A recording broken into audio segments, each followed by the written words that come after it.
Hello, I'm Paul Pluta, and today we're on the Paul Pluta channel, and I'm doing paid reviews. Paid reviews, fuckers. Remember, like, subscribe, tell your fuckhead friends. Man cannot live on Google Ads alone. Paid reviews. Look in the description for 10 ways you can keep me full-time on YouTube. This is for Barry. Hi, Arch. My name is Barry. I'm 43 years old, and I'm from Michigan, USA. I'm a small business owner and love watches and the Archie Luxury channel. I'm sending you $50 to give me some advice. Here is a picture of my modest collection. I've got a pre-ceramic Submariner reference 16610 steel sub date. This is my favorite everyday watch. I'd never sell it. I recently had a Yachtmaster, which I've wanted for years, platinum bezel with blue dial, reference 116622. Also, on the advice of the guru, I just purchased an Omega Speedmaster, man on the fucking moon! And you were right, it's a terrific piece. I love it. Next, I have an Explorer 2 Rolex 16570, a great bang per buck watch, black dial. I'm looking to add 2 more, possible 3 pieces to my collection, and I'm stuck on which ones to get. I am in love with the Rolex GMT Batman. What a cool watch. But I've got an Explorer 2. Is the Batman worth the extra coin?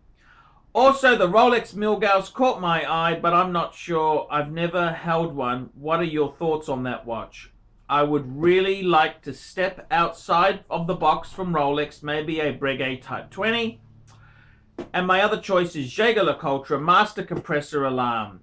I always buy secondhand and would like something that would hold its value. Do these pieces fit the bill? The Jaeger-LeCoultre Reverso is growing on me, but I think I could sport one of those someday. Feel free to give me some ideas my way, and what you think would pop in my collection. $50 on the way going. What do you think? You have the best, I think you have the best YouTube channel. Love, love, love your channel. Keep it up. Best regards, Barry. Nice one, Arch. Great vid. Okay. Barry, I gotta fucking tell you, your collection rocks. It fucking rocks.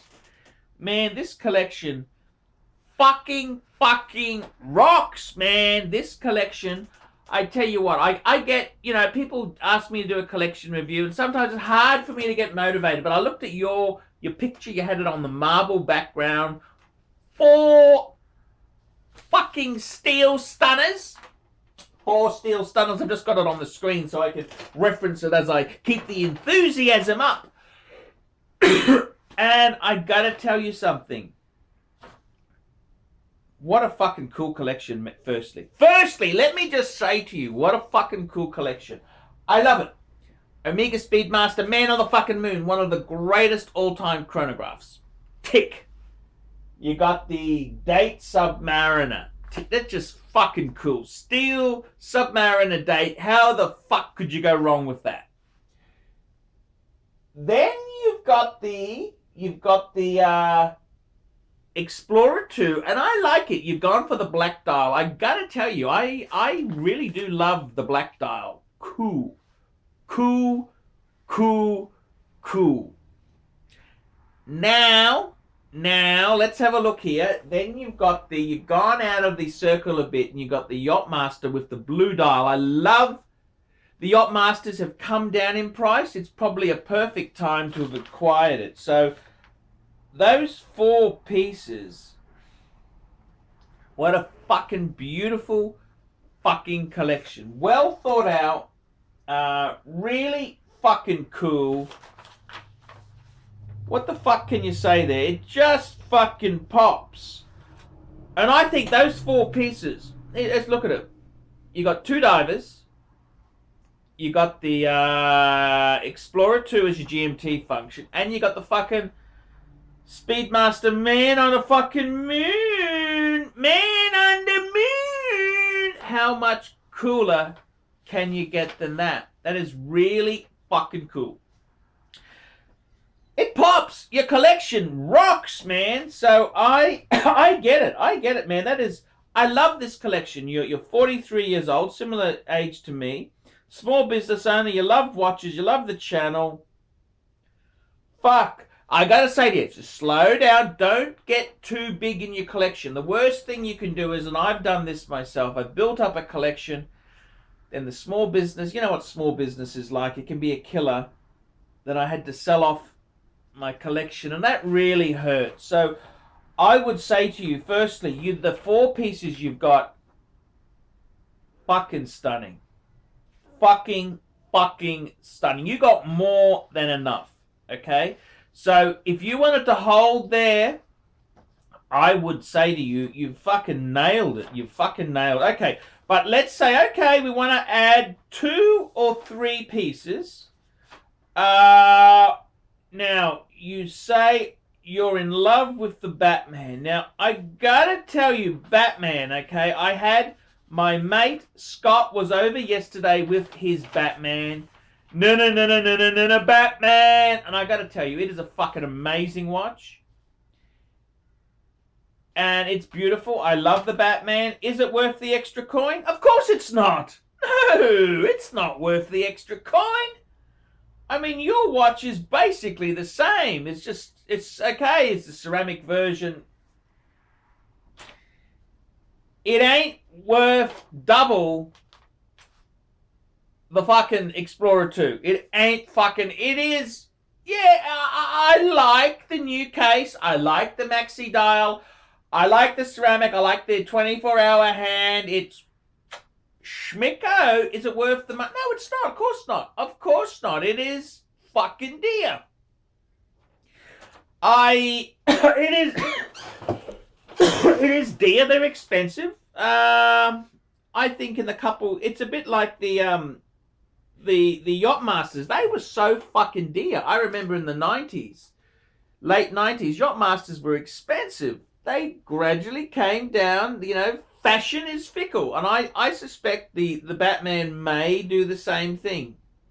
Knowing Rolex, they're sneaky fuckers. They'll probably bring out different versions. They're going to plug the Batman as long as possible, then they'll fucking bring out something, and they're sneaky shitters. So, is it worth it? Look, I love the Batman. Is it worth the money? No, of course not.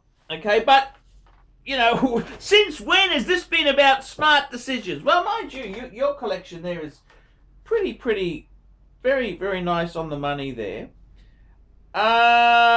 You also, okay, the Milgauss. That's a good question there. The Milgauss. I would say the Milgauss.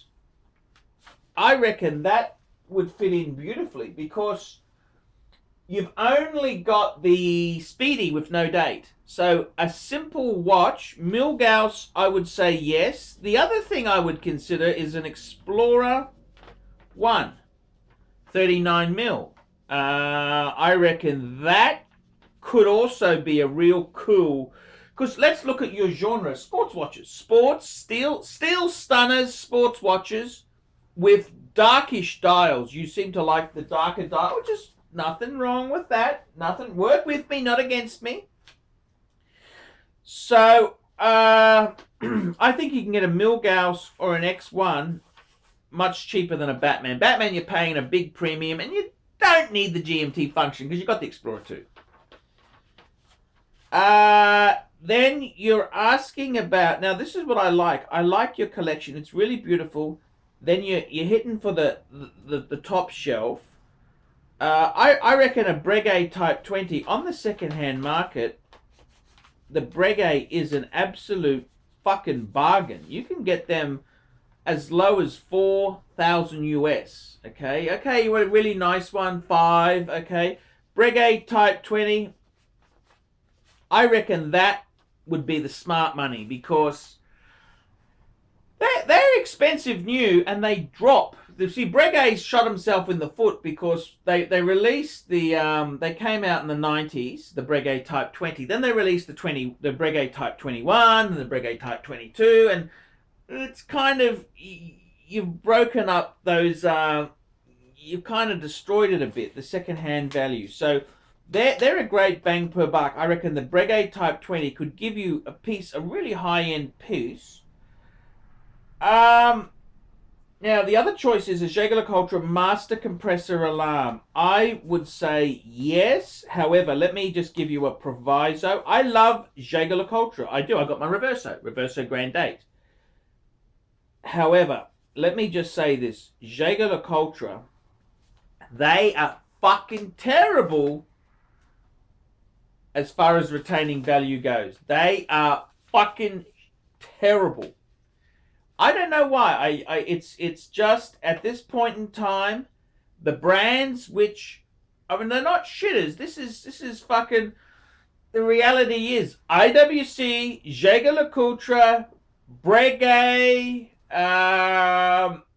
those brands, they fucking fall. They fall. And Jaeger-LeCoultre's a great brand. I love it, but it's fucking savage. It is very savage. A good friend of mine, I met him in Sydney, really cool guy. He bought a second-hand Reverso Grand 8, like mine, my Reverso. He bought it from a dealer, just under 7 Aussie, which I thought was good buying. Anyhow, he went back to the dealer and said, hey, he fell on some hard times. He had a work injury and he's had a few little problems. The dealership said if he wanted to sell it outright, mid-3s. If he wanted to put it on consignment, low 4s. That's how savage. See, that you wouldn't have that happening on a fucking Submariner, would you? Or a Rolex, would you? You just wouldn't have that problem. So, Jaeger-LeCoultre, the Reversos aren't as badly affected, but the Master Compressor, which is a great series of watches, they can be real nasty bitches to resell. And I gotta tell you the truth. IWC's just the same. Breguet's the same. Now the thing is, with Jaeger-LeCoultre and IWC, they're fucking expensive, even on the second-hand market. They aren't bargains. It's only when you've bought one. So you've got this confidence because you've always done well in Rolex. You buy one and fuck me dead. It's fucking the worst fucking thing you could think of. Fuck, you don't understand how bad it can be. And that's how it is with these alternative brands. So, I mean, in all honesty to you, I'm only telling you this because I love you, okay? But now, that doesn't mean they're not good buys. You just got to haggle like a bitch on the secondary market. You've got to haggle. So go in there firm and haggle like a bitch. So, to answer your question, if you wanted to add 2 to 3 watches, what would I add? Well, first thing, number one choice, I would say Breguet Type 20. That would be number one, because it is a good buy on the used market. The Batman is not so good value. You know what I mean? They're very close to retail. The Milgauss or the Explorer 1, yeah. I mean, you've got a few Rolexes already. So I'd say go Breguet, haggle, go in there with your eyes open, and you'll do well. Number two, I personally, if it was me, so number one, I'd be adding a Breguet to add a bit of horology to the collection. It's a great brand, Breguet. And also, when you buy a Breguet, go to a Breguet boutique and get the fancy fucking, the sales manual, the sales, the catalog, because it's as pompous as fuck. It's got references to Napoleon Bonaparte, Winston Churchill, every fucking toffee-nosed cunt is in there. So it's even got Russian poets in there. It's just fucking pretentious as fuck. You'll love it. The second thing I'd be buying, I reckon I would be personally, so get the Breguet Type 20 first. If I had a choice of a transatlantic or an Ehrenveil, go the no date. I reckon it's cooler. Cooler.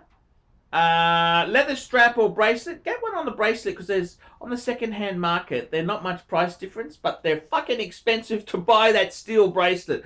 So I would go bracelet, Ehrenveil. That means the bracelet no date. Okay, Brege.